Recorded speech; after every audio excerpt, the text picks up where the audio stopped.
Welcome to a very special, patriotic Men Who Understood the Times. I am Michael, and here is Zach, and Zach's going to be taking the place of Josh, who is off for a while, and so thankfully other guys have filled in, and Zach's going to be taking that place on a permanent basis, Lord willing. And then I'd like to introduce Andy to everyone. So Andy's probably new to the podcast. It's good to be back after a long vacation. Yeah. So Andy, what are you drinking today? Well, unlike Zach, I am corrupting my sinful flesh even further with this dark black Dunkin' Donuts coffee, a smidgen, like we're talking maybe 2 drops of creamer. That's it. What do you think? What healthy drink are you drinking, Zach? Just reverse osmosis water. All right, and I have coffee with homemade creamer in it because we are recording this very early on a Saturday morning, July 4th, as we're celebrating the 250th anniversary of our nation, and that's what we're going to be talking about today. And we're going to be talking about this again as three pastors, not speaking for our churches or our church body. Uh, so before we get into this, do you guys have any plans for the 4th, Zach? Just gonna be me and my family. We're gonna be making some burgers and hot dogs. We're gonna be doing some kind of 4th of July craft with our kids and just kind of relaxing and enjoying the day. Andy? Similar, my family and I are going to grill some sliders with, well, I won't tell you the whole recipe, but it's kind of like a special family recipe we've got for awesome sliders. And then we got a little like kiddie pool we bought for our youngest daughter. We had some health issues arise over the last week, so we're going to stay at home, do some sparklers, swim, eat burgers, and indulge the fourth freedoms that we enjoy. So I'm wearing my U.S. Army biking jersey. So I'm going to go out with Nick in a little bit to several hours of mountain biking. And then this afternoon, Shelly and I are going up to the north side of Casper on the other side of the hill. And we have the Ford Wyoming Center up there. And they have concerts all day long, different band every 45 minutes. Uh, I don't think I'm going to get Shelly into the bouncy houses, but one of the things that's really cool is they've got some covered wagons, very similar to what the travelers would have taken on the Oregon Trail. They've got some Mormon carts because the Mormons would have had these carts that they pulled all their stuff in, so you can take rides in those things, and then a big blowout fireworks special this evening. Uh, so what we're going to be talking about today is American patriotism on the nation's 250th anniversary. And our first bullet point is, was America founded by revolution or resistance? And uh, one of the things that I wanted to talk about with this is I remember reading in Professor Deutschlander's civil government book, where he said that the American Revolution was started as a sinful project. I'm quoting him here. To be sure, when we read the documents that came out of the American Revolutionary War, there are many references to God, but those references often lack any support in the Bible. The authors assumed that what their reason had concluded was as valid as what the Bible says, and what the Bible says had validity only if it agreed with their reason. The American Revolution cannot be justified on the basis of the Word of God, no matter how many times God's name is dragged into it. So I had done some research for my sermon this Sunday on Romans 13, and I thought it was very interesting. Is this the Revolutionary War? Could it be called the War of Resistance? Because on July 2nd, Thomas Jefferson had presented the Declaration of Independence to the members of Congress, and they read it over, they agreed with it, but he took out a statement, and then they brought it back on July 4th, but uh, only John Hancock, as the president of the Congress, and then Charles Thompson, the secretary of the Congress, signed the Declaration of Independence. Where the image that we have of all the signers there, that was fictitious. They didn't sign it all until later on in August. But then they sent that declaration. It was a legal document declaring that they were independent from the British Empire. And really, the Declaration of Independence was really stating what had already been stated by King George III of the British Empire, that in December of the earlier year, he had signed the Prohibitory Act, and thereby declaring what Adam said was a divorce from the American colonies. And there were some things that went along with the Prohibitory Act is they could then quarter American colonies. They had to quarter uh, British soldiers, that they could also have British Navy vessels. They could attack and then capture any American sailors and then conscript them into service. So there's 27 different items that the American colonists said that the king, he had broken all faith, and uh, having a country like the American colonies working with the British Empire, that it was reciprocatory. And King George had fallen down on that. And really, they were using the the lesser magistrate of the Magdeburg Confession. I don't think they knew of the Magdeburg Confession because it had not been translated into English then. But we as Lutherans understand that doctrine of the lesser magistrate. So there's more there, but Zach, if you want to build on that bullet point of was America founded by revolution or was it resistant? Yeah, sure. The difference between those words is important as well, because all three of us would agree that revolution is sinful, which is why we're talking about the difference between these two words. Uh, Revolution is always a sin, according to Lutheran doctrine. But the question then uh, is this resistance? And Michael's already put together a case for that. And there was a lot of constitutional abuses that the colonies were undergoing at the time. They claimed to be loyal to the Crown of England, but they had their own legislature. They had their own parliamentary system in the colonies, which the parliament in across the ocean was ignoring and trampling on. And so they saw that their rights were being violated. They were being forced to quarter British troops. The famous one, they were being taxed without representation. They didn't vote any members into parliament. Uh, they were being facing trials without jury. They were the laws that they had passed in their colonies were being overturned by laws passed across the ocean. So just a lot of trampling of what they saw as their right to govern themselves. And as Michael already brought up, uh, they were following the law of the lesser magistrate. They had their rulers over in the colonies in America, and they were following them. And like Michael has said, if Britain had just kind of stepped back and said, "You're right, these are your laws. We're not going to trample them," there would have been no war. But that was not the case. Um, and perhaps one point to make here is for us today, the distinction between was it a revolution or a resistance uh, doesn't make so much of a difference for us today and how we live and act in our country. If the revolution, if it was sinful, if it was a revolution and not resistance, then it was God's judgment against sin that the UK had committed. This happens throughout history.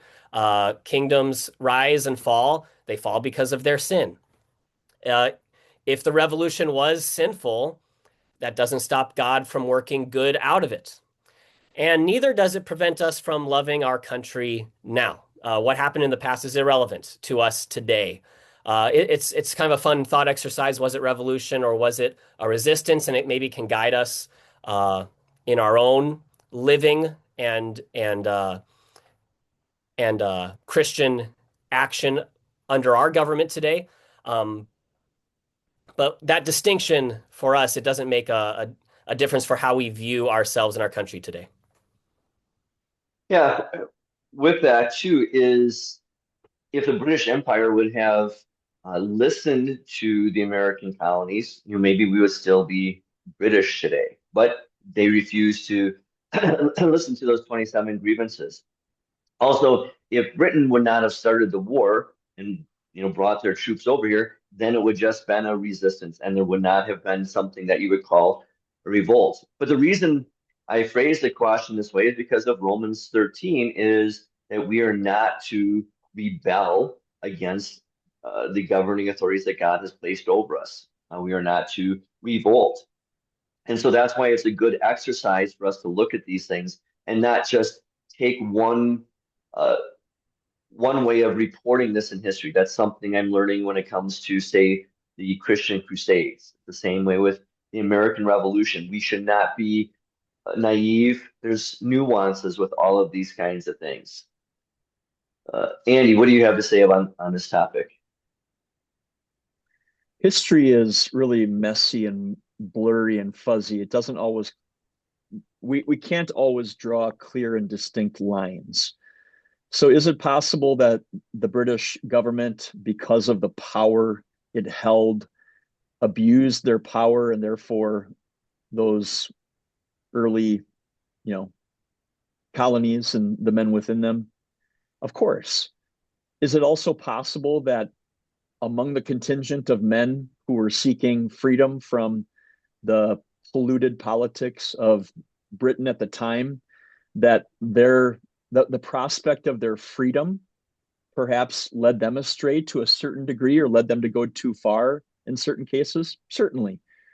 But so also it's the case that the opposite is true. Many of those original colonists, for them, it was a matter of conscience. Now, consciences can err, but the Lord tells us it's the motive that matters. And I find it a little bit, uh, I mean, we want to take caution not to lay a blanket condemnation over the motives of every man involved with the American Revolution by just saying that every man was a revolutionary and a rioter. One of the reasons why I would like to be cautious about that is because in our time, as we'll get to in a few bullet points with regard to Marxism, the with Marxism, the revolution has to be constant. It has to be perpetual. And there are those who might, in a shallow way, cite the American Revolution as justification for a modern day revolution that needs to be perpetuated. And we just can't go there. Yeah. One last point is if the British Empire had divorced itself from the American colonies, then it cannot be a rebellion or a revolt because they were no longer under the submission of those governing authorities. So those are things that, again, I encourage all of our listeners not to take us at face value either. Okay, go and do your own research and look at these kinds of things. But as Zach said, we still thank God 250 years later, whether these men were all righteous in their ways of thinking or not, God still has used that for our benefit. So, Zach, you had brought up this next bullet point. Is patriotism a Christian virtue? It's a good question, Michael. I think first we need to define the word patriotism. What does it even mean? And it comes from the Latin word pater, which means father. A patriot is someone who loves their fatherland. Uh, that's your homeland, it's your people, it's your community, it's the place where your fathers lived and grew up and served the Lord.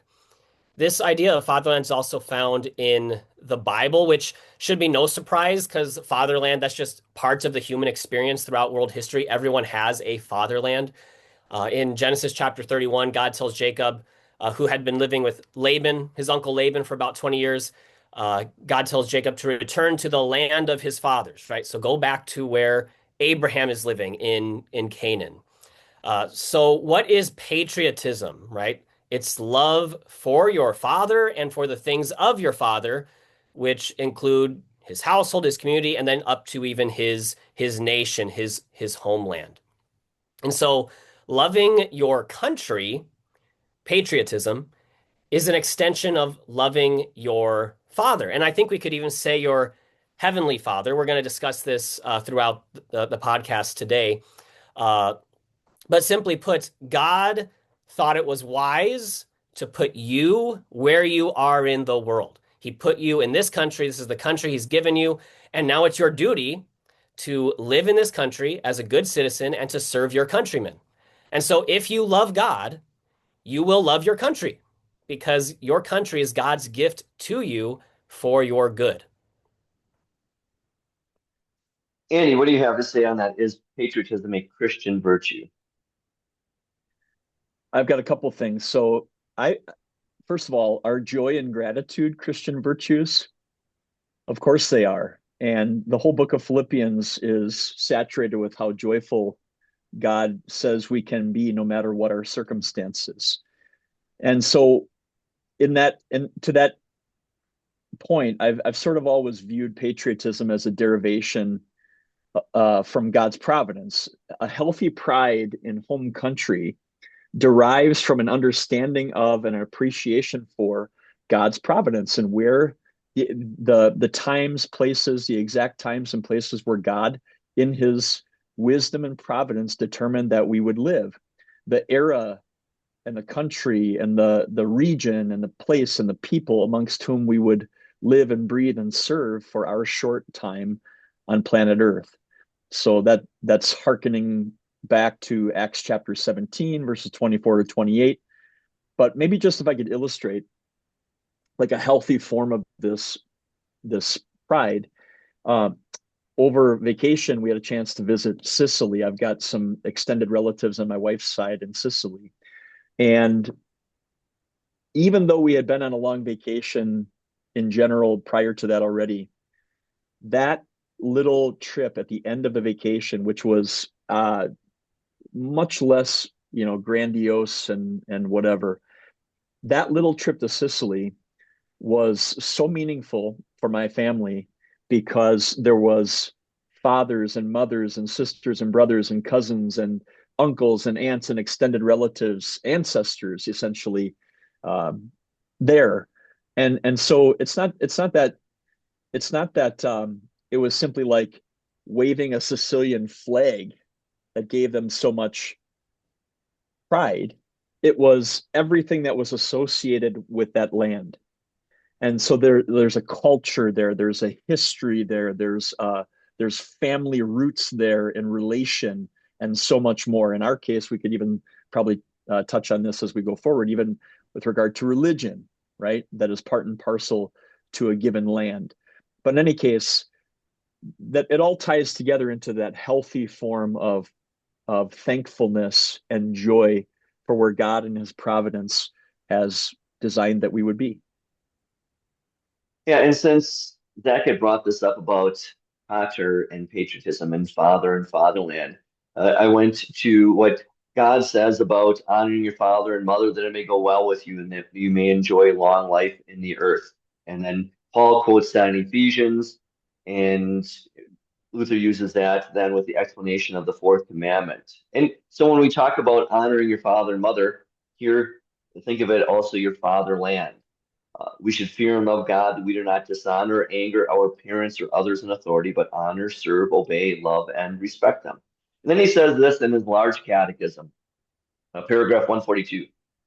As also from antiquity, the Romans and other nations called the masters and mistresses of the household patres et matres familiae, that is, house fathers and house mothers.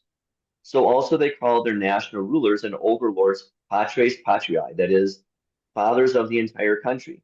For a great shame to us who would be Christians that we do not likewise call them so, or at least do not esteem and honor them as such. So he's saying we need to give our fatherland and our governing authorities the same kind of honor that we give to our father. And then paragraph 150, the same also is to be said of obedience to civil government, which, as we have said, is all embraced in the estate of fatherhood and extends farthest of all relations. For here the father is not one of a single family, but of as many people as he has tenants, citizens, or subjects. For through them, as through our parents, God gives to us food, house, and home, protection, and security. Therefore, since they bear such name and title with all honor as their highest dignity, it is our duty to honor them and to esteem them great as the dearest treasure and the most precious jewel upon earth. So then the next one is Can we celebrate America? Uh, this was kind of interesting in the foundation's information that we as pastors get for our setting up the worship services and so forth. There was a sentence that said the preacher would do well to avoid expressions that would align himself with a particular political party. But if you know, living here in America in 2026, if you celebrate America, that you put a flag on your truck and so forth, you're wearing patriotic clothing. Now, supposedly, that's supposed to be coded red. Uh, and so, if we say celebrate America, now supposedly we're going to be supporting Republicans and so forth. Well, what do you think, Zach? Can we celebrate America? Can we, as Christians, celebrate the patriotism of our nation and not be aligned with one political party or the other? You just remind me of a couple things. I read a story this week or last week. There's an HOA, Homeowners Association, somewhere in California that tried to bully the homeowners in its neighborhood to take down their American flags. Many of them did. One family fought back in particular. The reason the HOA wanted it down is because they said this is a political symbol, the American flag. Yeah, And of course, the implication being this is a right-wing political symbol. And so they wanted it taken down. I think the homeowners are going to win whatever lawsuit they're bringing against that HOA. But the fact of the matter is, patriotism is right-wing coded in our day and age. And I think maybe just going back to the idea of the fatherland and patriotism and that word pater. Uh, Michael brought up well the idea of even the rulers of our country should be called fathers. Uh, that's maybe a similar idea. Perhaps you've heard of the word patriarchy before. Comes from the word pater, father, and arche from the Greek, which means ruler. Patriarchy just means father, ruler. Uh, but if you use that word patriarchy, that's kind of also a politically charged word. There are sections of our political discourse who hate the patriarchy and who want to take it down. Uh, you know, uh, I see Andy making a face there. He knows it's the Marxists who hate the patriarchy. Uh, and, there is a lot of overlap here. People who hate the patriarchy uh, also typically hate the country at a higher clip. And the people who have those feelings are also more on the left.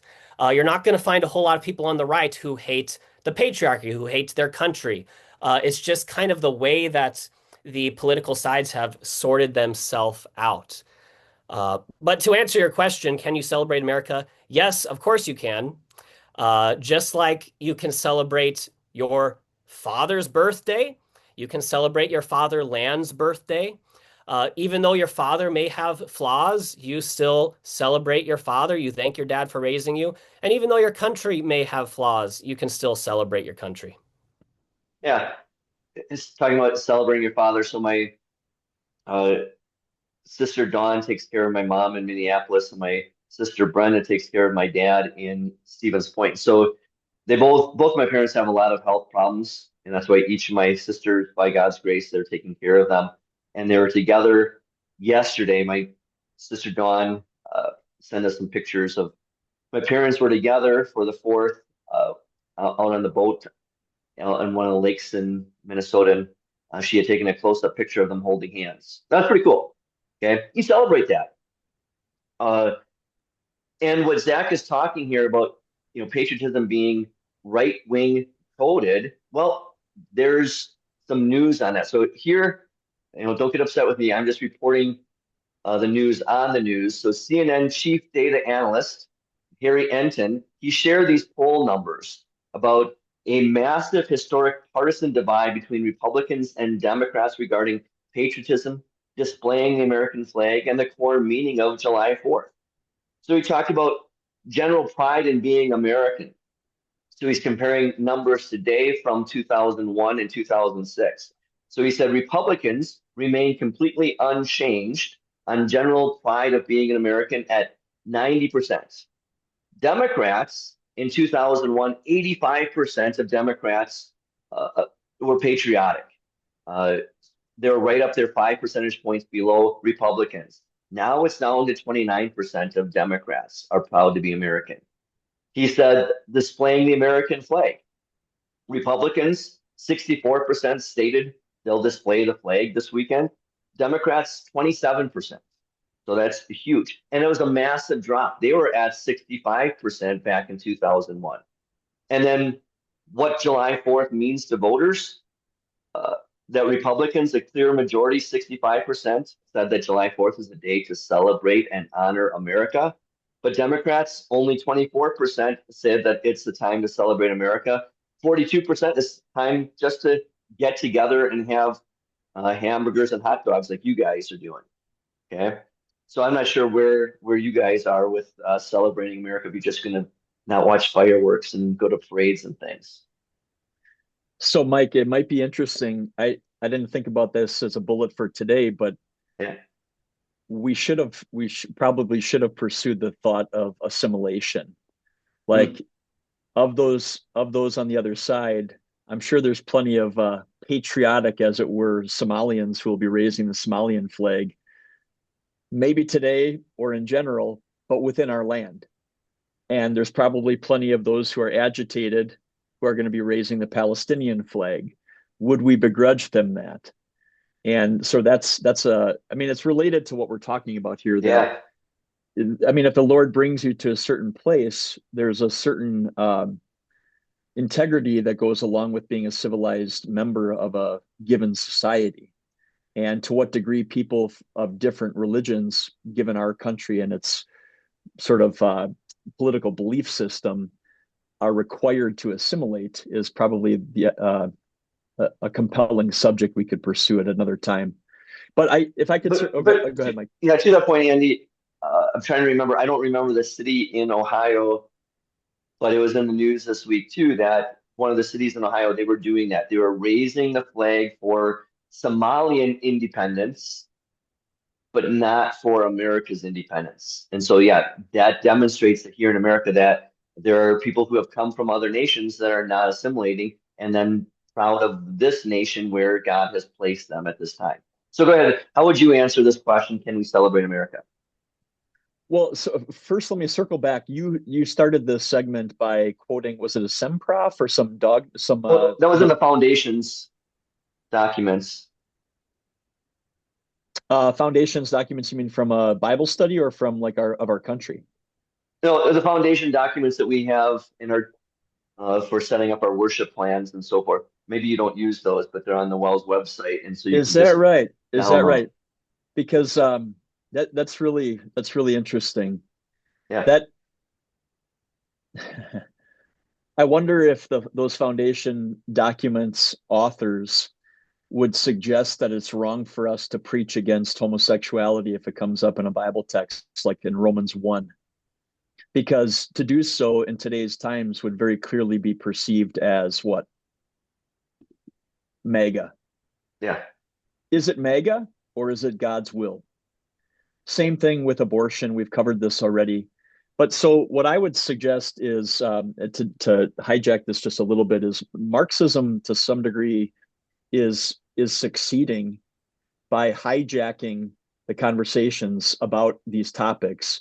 Not only has Marxism infiltrated like arenas, various arenas of our culture, like the press, media, and Hollywood and academia and the church, especially, you know, especially many of those outside of our circles, and the home, but they have really hijacked the morality in general, the natural knowledge of God. And so, what people might used to have thought as right and wrong on simple moral terms has now been so stained by the political that even if you speak to something that's common sense according to the natural knowledge of God or moral, it's perceived as being a political side of an aisle. My brothers and sisters who are listening, please don't fall into that trap. To speak to God's will or to speak in accordance with the natural knowledge of God is to be distinguished from, apart from the political, but the Marxist sort of agenda, which again we'll pursue in a moment, would have you think otherwise. They would have you think that every issue, including the spiritual and the moral, is a political issue. That's part of the ongoing revolution that they want to preserve. Okay, now can we celebrate America? Of course we can. I'll keep it short. With pure hearts. This, I mean, for many of us, what would our interaction with the Word of God be like if it weren't for the place and time and country in which God allowed us to be conceived and born? So, just from that narrow view, many of us who thank the Lord for our salvation can thank Him that He used this place and time as the setting into which we would come to be exposed to the gospel. For that reason alone, we should give great thanks and praise to God above all, and thanks for the country and the setting in which we dwell. Now, that doesn't mean it's perfect. That doesn't mean that our history, again, should be whitewashed, say. There are true facts from our history that are regrettable and lamentable. But what we don't want to do is so overemphasize the imperfections of a land as though there is some perfect land throughout history that we concede to the Marxist purpose of deconstructing our whole nation and overthrowing every system in order to, cause a revolution or to perpetuate a revolution. That would be egregiously too far. Yeah, to I, that uh, is I think of last month for Trump's birthday, he held at the White House the UFC fight, and you can disagree if you think that was good or not, but I don't know if you can disagree with the fact it was patriotic.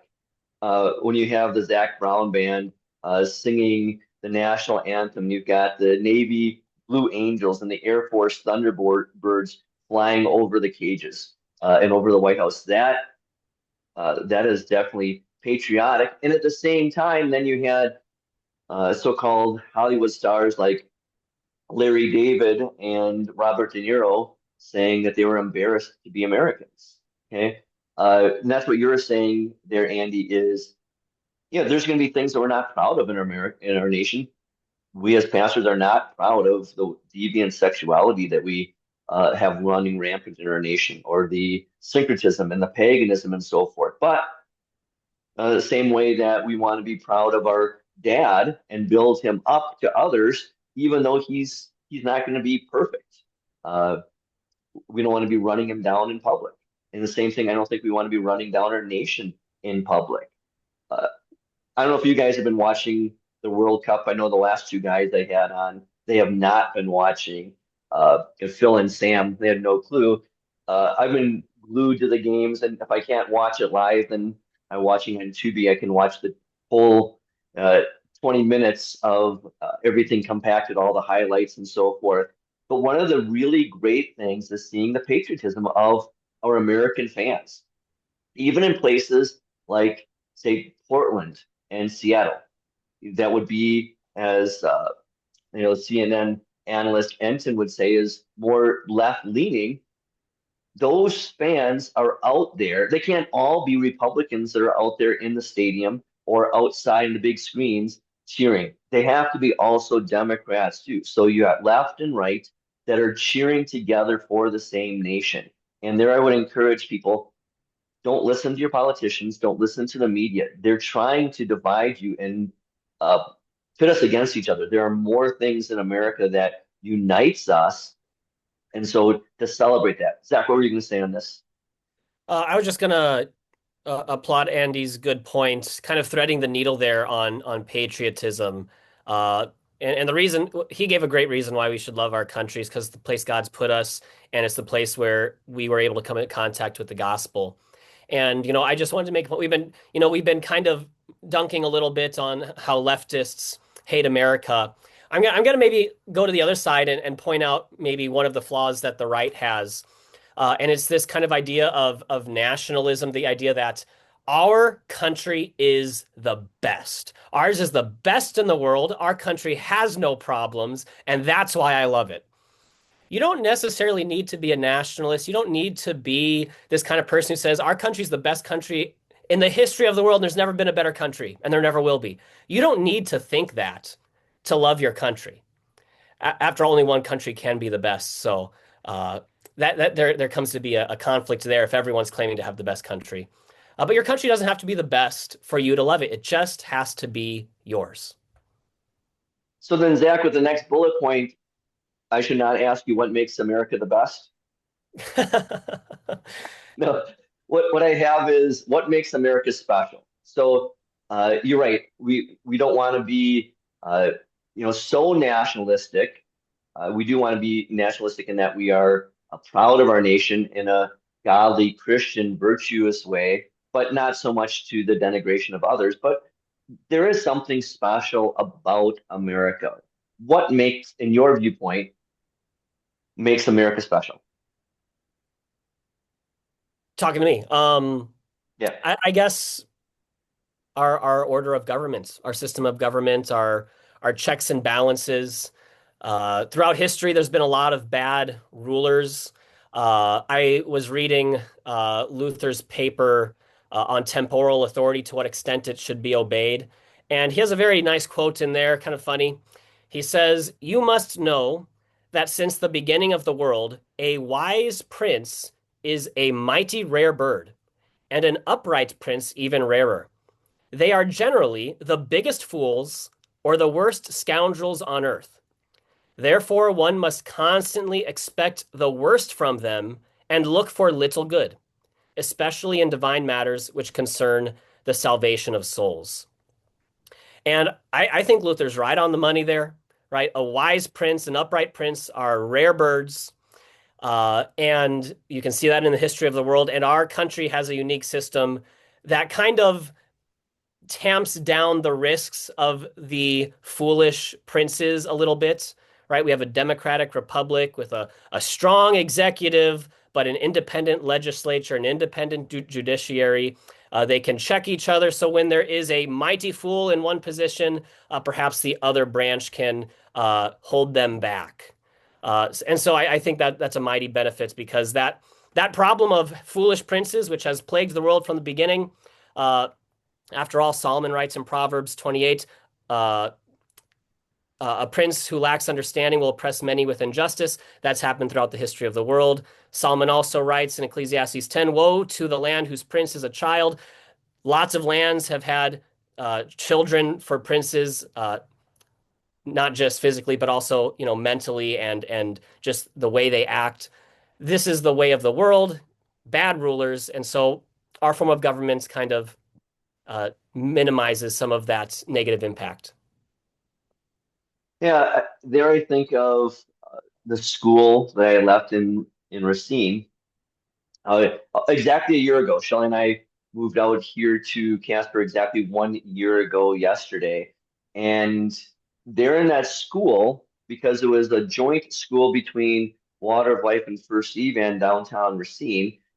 It was wonky because we had a school board that's made up of four members of each of the churches. And in order to operate the school, you had to have it approved by the school board. But in certain things, you had to have it approved by the school board and then go to a joint council made up of both of the churches. And some things you had to have approved by the voters. So you had to have a joint voters meeting too. And it took a really long time to get certain things done. And it can be very frustrating. And yet, it was for the benefit of the school, so that you didn't just have a principal or a school board that could just make a decision right away.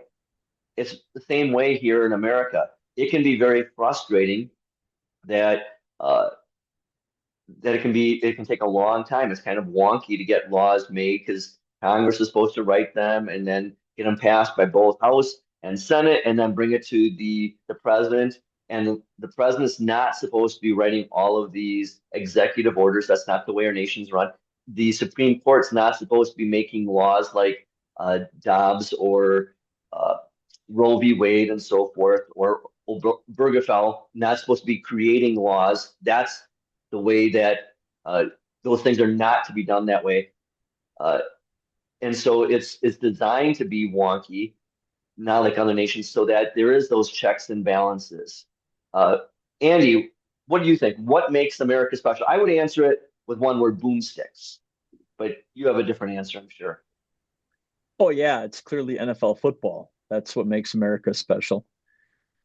No, I want to dovetail on what Zach brought up. First of all, the founding of our country is unique and special in a good way. Again, not all black and white as far as there were mixed amount of things going on, but we can generally speaking appreciate the fact that it's very unique and special. The foundation of our country is quite special, and by that I mean um, the age, the history, the documents, the foundational documents on which it was built, the Judeo-Christian influence, and maybe we just say the Christian influence more so than the Judeo-Christian. The structure of our government, Zach brought up with checks and balances, but I would just add to that, which I'm sure he thought of this too, but like the rule of law, or at least what used to be the rule of law. The rule of law is very, very important. So, Mike, you said, we have this goofy thing about how difficult it is to craft laws because of the idiosyncrasies and the imperfections of our politicians. Well, that was set up deliberately that way. It should be very, very difficult to craft a law so that there don't become too many of them, so that we're not over legislated, right? Mm-hmm. Which, of course, nowadays we are. What else is special about America? Well, the power of the people, or at least what used to be the power of the people to even a greater extent. And that dovetails with the freedom of its people, or again, what used to be the the more freedom of its people. I was really disappointed by what we affectionately referred to as Obamacare back when it was passed, because like Peter Hagen, I read the Supreme Court decision and it was just asinine, the logic. But basically, it was, if you don't have healthcare, you have to have it. So it's compulsory arm twisting to force you to be in a marketplace that you may not want to be in, depending on your circumstances. Now, I understand that there were issues with regard to the healthcare system. That's not what I'm arguing for. But I am arguing against socialized medicine. I think that's a detriment to us. It's like if you go into a steak restaurant and buy a steak, the reason behind Obamacare is this: if you don't have broccoli along with your steak, you have to have it. You must buy this broccoli. That's over regulation. That is over legislating. Okay. Okay. Some other things that are fantastically special about America, just to speak in lofty terms: the space. It's a huge land. The beauty, the beauty of the landscape. We have like every type of terrain accessible to us within the 3,500 miles east to west, and however many long miles north to south. It's just an incredibly resourceful and beautiful place to live.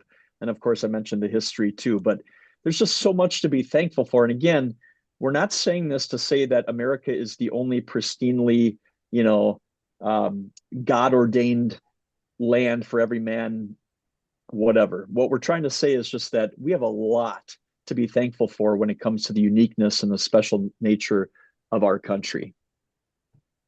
So with that, Zach, I'm sure you don't even remember Schoolhouse Rock because it wasn't on when you were born. But Andy, This is maybe you actually were. one of your references that I am familiar with. I did see the only a bill on Capitol Hill. I did see that one.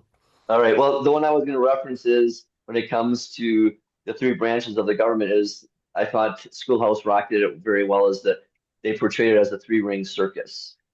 Uh, but I thought of it this way: is what makes America special, really coming down to the World Cup. So I would encourage people to go and find this clip. It's a 1 minute video. I found it both on Not the Bee and Louder with Crowder. It's two Japanese tourists that are in town for the World Cup, and they're visiting a Bass Pro Shop right after going to Bucky's, because they have the Bucky's baseball caps on too. And they are just amazed at seeing the wall of guns in the Bass Pro Shop. And they say this is illegal in Japan. Uh, Other videos have guys talking about being down south. I can get a gun at the gas station. Here they're so amazed at how nice all of the clerks are at Bass Pro Shop. They're pulling the guns out, letting them hold them, that they are posing with them. The manager of the store He gives them Bass Pro hats to put on for pictures, so they're not wearing the Bucky's hats. Uh, and then equally amazing is all of the European soccer fans that are coming here for the World Cup, and they discover uh, how great America is, and they're enjoying the beer, the Texas barbecue, the portions of the size of food that we have, the size of our drinks. There's a video of a guy just amazed at the Walmart, the size of the ground beef that we have, the variety of all the different things that we can have. They're amazed just that we have refills, refills on drinks like coffee and soda. Uh, there's videos of them just amazed at the taste of food at Bucky's, or the size of Bucky's and the taste of food at Waffle House. They're freaking out because they get to go shopping at Walmart or Costco or Target. And maybe the best is that the Scotland fans, they drank all the beer in all the Boston pubs. Uh, and so they're coming here and they're amazed at how great America is because they were told by their people, their politicians, their media, how awful America is and how racist it is. And they're meeting Americans and they're the super nicest people. Because I watched another video of a guy who'd been in America for a while. I think he was recording himself walking in Houston, Texas. And he said, over in Europe, probably in England, he goes, you look at someone when they're 50 yards away, but then as they get closer, you divert your eyes so you don't look at them when they're getting closer. Here in America, you do the opposite. You kind of ignore people as they're further away, but as they get closer, now you're looking at them in the eye, and then you have to say something to them. And everyone is just friendly here. And that is not the way it is around the world. I was talking to Pat this week, retired guy. He and I were helping one of our members put up a fence. And uh, as we were talking, Pat had said that he had been in the Navy and he had been around the world. And he mentioned that there was no place like America, the wide open spaces, the friendliness, the helpfulness, the joy, the willingness of people to help others, even though they look different, and so much more. And then one last thing is, again, watching the World Cup is just seeing all these people, and they're Americans, but there's so many people that are not Americans, and they're all joining together at the end of the game during a very American song, just belting out "Take Me Home, Country Roads." That makes America special. Andy, let's put these two together so you can have both the negative and the positive. What are various dangers to bring America's downfall? And then what are various strengths to build upon Americans' exceptionalism? And with that, with the downfall, I had listened to one of the professors of history at Martin Luther College at a seminary symposium a few years ago, and he talked about how nations in the world, they really only lasted like 200 to 250 years. And then for whatever reason, various reasons, they fell apart. We are exactly at 250 years.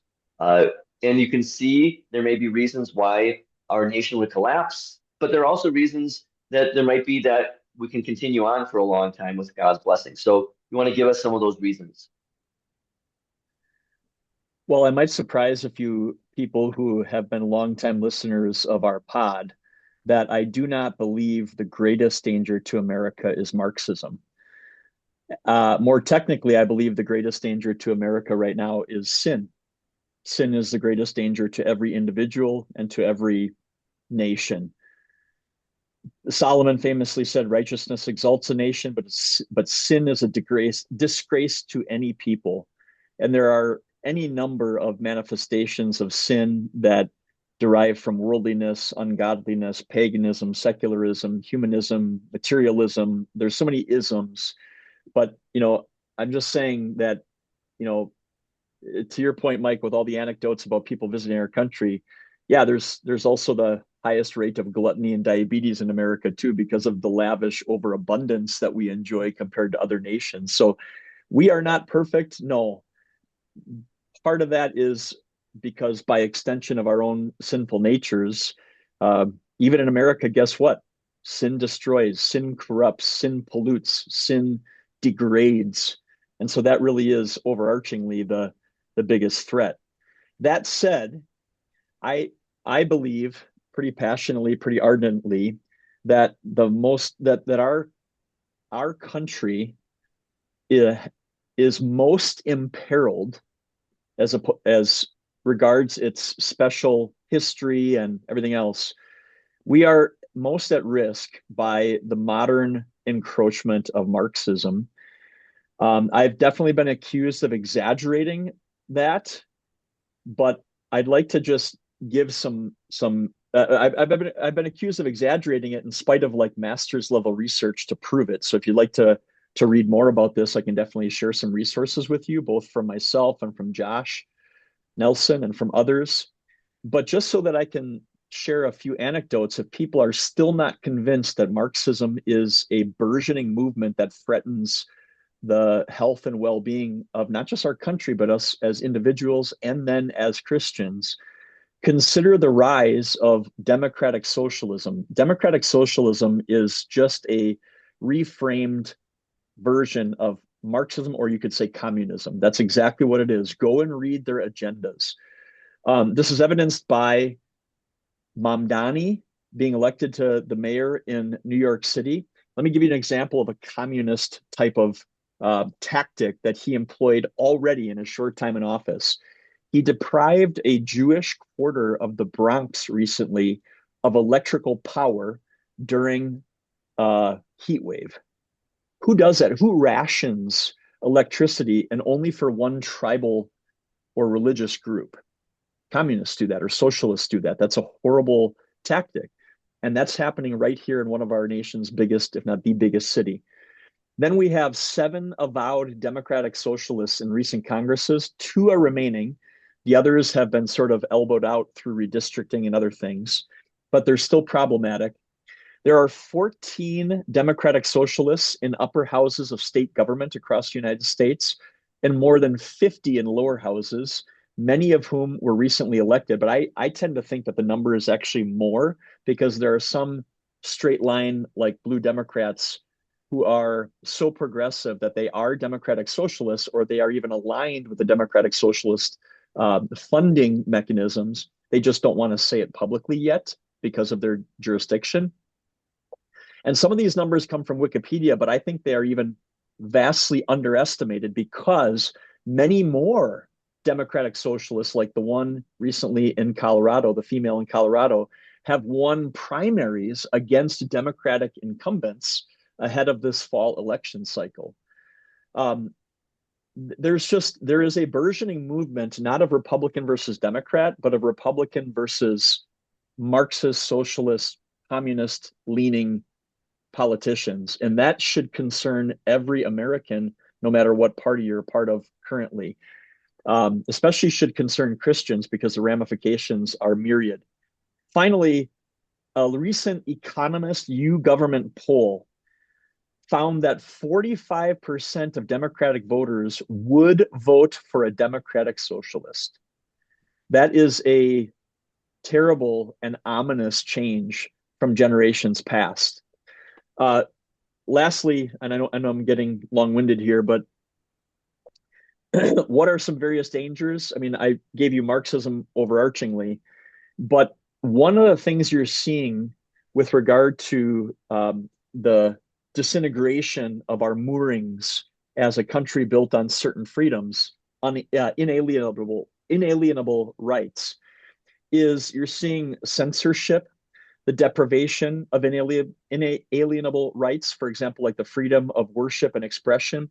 I've got a book here. It's not the perfect book by any means, but this book by Gary DeMar called America's Christian History, The Untold Story, just has like 2 or 3 pages dedicated to Christians who have been targeted by various local jurisdictions about expressing their Christianity. In one case, it was just a man at work wearing a cross underneath his uniform. So he wasn't even publicly displaying the cross necklace, but they forced him to take it off. So for those who might say, oh, we're hardly persecuted as Christians in America, I mean, not to the extent that we've heard of from ages past, but Christian persecution is happening on our home turf right now.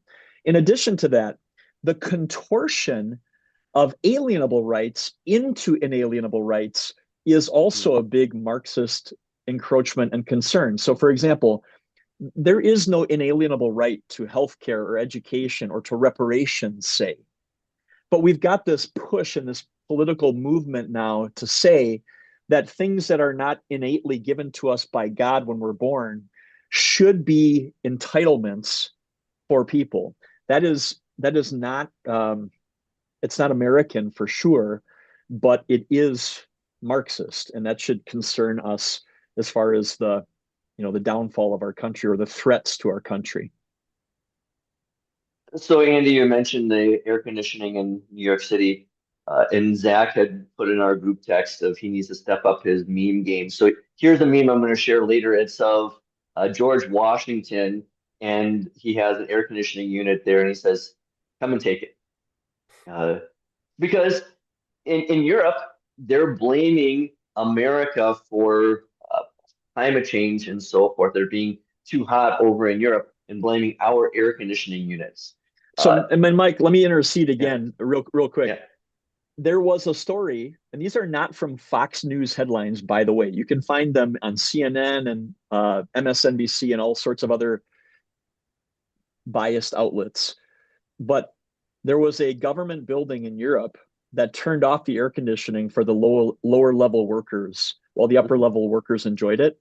That's number one. And number two, the I mean, you should know that Marxism is encroaching upon our turf by the propagandized manipulation of our press. How many people, no matter what your party, have heard from a mainstream news outlet that Mayor Mamdani withheld electrical power and AC from a Jewish quarter of the Bronx? How many of you heard that? The fact that you didn't should tell you that something is awry with what you are reading in the news or what you aren't. So we just had a family come and stay with us last night, and it was warm in our house. We had the windows open. It was 80 degrees. We told them we try not to turn the AC on because it's the high desert. It'll get down to 60 at night and cool everything down, so we don't have to use the air conditioning. But what you're talking about there is a soft persecution. And I would answer this question of some of the dangers here is in America, we're not united. And what do we unite around? It's not religion, not language, it's not politics.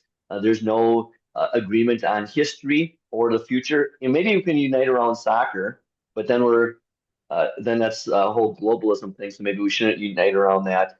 Uh, but there, I would say the benefits, the strengths that we need to build on is our freedoms because we have freedoms here in America that are built into our judicial system, our Declaration of Independence, that others do not enjoy. And so you see people being arrested in England and Scotland and Canada for speaking out publicly or putting something on social media.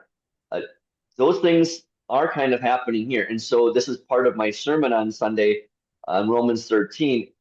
I, it, I'm not preaching on all the verses. I'm only preaching on the first two about submission versus resistance. And too often we equate submission with obedience, and we should only be obedient to God because otherwise, if we're obedient to the government, then we lift up the government as worshiping the government, and that's Revelation 13. And God warns us about that. So sometimes we are obedient to the government when we shouldn't be, when we should be resistant. And other times uh, we go along with it and or we don't go along with it and then we revolt and we rebel and we are sinful people and that's when we need to look to Jesus who he resisted uh, he resisted the religious leaders. He wouldn't talk to them when they put him on trial. He resisted Pilate and he refused to say a word to him. He resisted King Herod, who wanted him to perform miracles like a clown, and yet he resisted perfectly, so that his perfect resistance covers over our imperfect resistance. But at the same time, Jesus willingly submitted to the illegal trial of the Sanhedrin and submitted to the Roman soldiers as they pierced his perfect skin and put a crown on his heavenly head, or that he submitted to the Roman governor, uh, putting an innocent man to death. Also, that he could pay for our sins of our rebellion. We don't get it perfectly, but we need to be using the freedoms that God has given us through our government, and then not abusing those freedoms or let those freedoms be taken away. And if we use the freedoms God has given us in our American laws and judicial system, I think then we can build upon the strengths. Zach, what are the various dangers and strengths? Yeah, so I just kind of want to build off of what Andy said a little bit and say that our founding fathers agree with what Andy just said as the main danger is sin. I have a couple quotes from our first two presidents. George Washington wrote, I believe, in a farewell letter to his military. He said, "Of all the dispositions and habits which lead to political prosperity, religion and morality are indispensable supports, and let us with caution indulge the supposition that morality can be maintained without religion." Uh, so as Christians, we are an indispensable support because we have the true morality, right? We know what is right and what is wrong. We need to support our country in letting them know that. Uh, then a quote from John Adams, our second president. He wrote, "Our Constitution was made only for a moral and religious people. It is wholly inadequate to the government of any other." So the idea that sin is a danger to America, right? Sin's a danger to every country, right? Why does any country fall? It's because of sin. And in our country specifically, it's this Marxist idea of changing what is right and wrong into just something that is politically left or right. And now it's not moral at all. Now it's just a preference. Uh, and I think it's also interesting. Herman Sass, a great Lutheran writer, kind of touched on this idea. He wrote in a paper called "The Social Doctrine of the Augsburg Confession and Its Significance for the Present." He wrote this, and I wonder if he read George Orwell. They were somewhat contemporaries. He wrote, "A state which removes the concept right and wrong from jurisprudence and replaces them with useful and injurious, healthy and ill, socially valuable and socially inferior, a state which in the place of the principle of remuneration places the principle of inoculation." In other words, a state which says, it's good when a state says we'll reward you for doing good versus a state which just says we're going to like beat you into submission until you do what's right. He says the former is better. It's good when a state says we'll reward you for doing what's right. Uh, and let's see, and a state which in its civil law dissolves marriage and family. Well, that's happening today. Ceases to be a constitutional state and thus the governing authority. Uh, and so he kind of a little bit prescient here. This is happening today, right? The Marxists have removed the labels right and wrong from nearly everything and put all these other labels on it: right or left, useful or injurious, socially valuable, socially inferior. That's kind of the danger that we need to be avoiding. And going to the next point, then a strength to build upon America's exceptionalism. Uh, the church has a big duty here. And as Lutherans, we know about Lutheran quietism, right? We don't want to say a lot. It's not just a 21st century thing. Herman Sass wrote about this as well. It seems like it's just been since the very beginning Lutheran thing.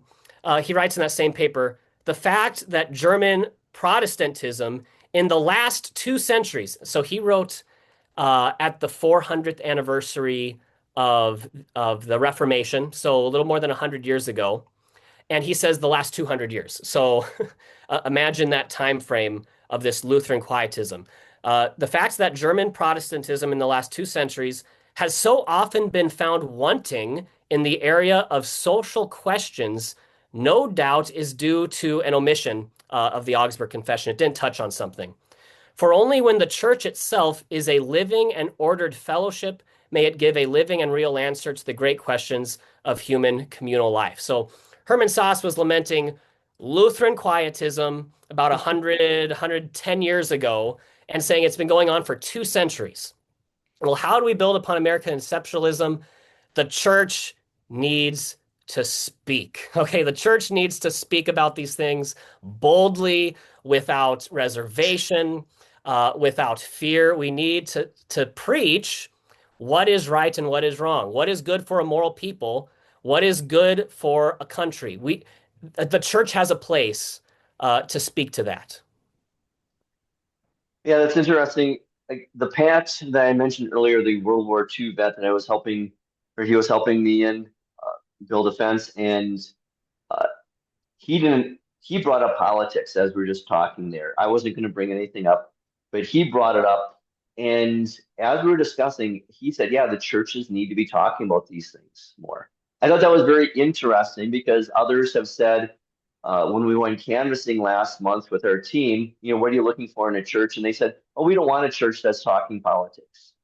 And I agree that we don't want to be talking about left and right, Democrat, Republican, those kinds of things. But as we've said before in this podcast, the devil has made everything political so that the churches stay away from these kinds of things. And that's really where Pat was getting at, is because we ended up talking about everything as we were out there for 2 or 3 hours. And he talked about his son getting involved in drugs, and I talked about members and sexual sins, and or the we get caught up in all of these things, and we talked about how the devil uses all of those things. So we remain silent on them. Zach. Yeah, I was reading this paper from Herman Sass. It's really great. And this just kind of dovetails in what you just said, Michael, and also into your book on Romans 13 and Revelation 13. Uh, he writes, the result of the secularization process of the last century has been the consciousness of eternal legal norms, which are not determined by man. And he talked about the alienable and versus inalienable rights before. That's what he's talking about here. This consciousness of eternal legal norms has nearly perished.